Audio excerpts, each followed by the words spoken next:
ঋত্বিক রোশনের বাবা ক্রিস 4কে নিয়ে একটা নতুন আপডেট দিয়েছে। এখন কি সেই আপডেট সেটাই আমরা এই ভিডিওতে জানবো। ঋত্বিক রোশনের ক্রিস সিনেমা হলো ইন্ডিয়ার প্রথম সাকসেসফুল সুপারহিরো মুভি, যেটার এর আগেও 3টা পার্ট এসেছে, যেগুলোর মধ্যে হলো 2003 সালের কোই মিল গয়া, 2006 সালের ক্রিস আর 2013 সালের ক্রিস 3। ঋত্বিকের বাবা রাকেশ রোশন এই সিনেমার নির্মাতা, যার আইডিয়া তিনি বাংলার one of the greatest director Satyajit রায়ের সিনেমা থেকে নিয়েছেন। সিনেমার গল্পে আমরা দেখি স্পেস থেকে একটা এলিয়েন পৃথিবীতে এসে এক অ্যাবনর্মাল ছেলেকে তার শক্তি দেয়, যার ব্যবহারে সে ভিজিল্যান্টি রূপে সমাজের সাহায্য করে, যার কারণে সিনেমায় আমরা এপিক থ্রিলার আর সাইফাই অ্যাকশন এক্সপিরিয়েন্স করতে পারি। ঋত্বিকের প্রেজেন্ট টাইমে রিলিজ হওয়া সিনেমা সেই রকম সাফল্য না পাওয়ার কারণে ঋত্বিক তার আপকামিং ক্রিস 4 সিনেমা নিজেই ডাইরেক্ট করতে চলেছে। এটা ঋত্বিকের ডাইরেক্টর হিসেবে প্রথম ডাবিউ হবে। রুমরের হিসাবে ক্রিস 4-এ আমাদের হলিউড লেভেলের ভিজুয়াল ইফেক্ট আর অ্যাকশন দেখানো হবে, যেখানে এবার থাকতে চলেছে টাইম ট্রাভেল আর ঋত্বিক রোশনের ভিলেন রূপ, কারণ ঋত্বিক ক্রিস 4-এ ট্রিপল ক্যারেক্টার প্লে করছেন। আগের সিনেমা থেকে প্রিয়াঙ্কা চোপড়া আর প্রীতি জিন্টাকেও আমরা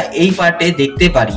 এই সিনেমার স্ক্রিপ্টে এখনো কাজ চলছে, কিন্তু আশা করা যায় যে 2026-এর মিডিল থেকেই এই সিনেমার শুটিং শুরু হয়ে যাবে, যদি সবকিছু ঠিক থাকে। পুরানো সিনেমার তুলনায় এটাকে একটু বড় স্কেলে বানানো হবে, এর ফলে সিনেমার বাজেটও আগের তুলনায় বেশি হবে। বাজেটের একটু ইস্যু থাকায় সিনেমা এত ডিলে হচ্ছে, কিন্তু কয়েকদিন আগে ঋত্বিকের বাবা এক ইন্টারভিউতে বলেছেন সিনেমার বাজেট নিয়ে যে ইস্যুটা ছিল সেটা এখন সলভ হয়ে গেছে, তাই হয়তো তারা ক্রিস 4 সিনেমাকে 2027-এ রিলিজ করতে পারেন। আমি অপেক্ষা করতে রাজি, কিন্তু এটা যাতে তেমনই হয় যেমনটা মেকাররা এখন দাবি করছে। এটাই ছিল আজকের ক্রিস 4 সিনেমার আপডেট। আশা করব তোমাদের ভিডিওটি ভালো লেগেছে। দেখা হবে পরের ভিডিওতে।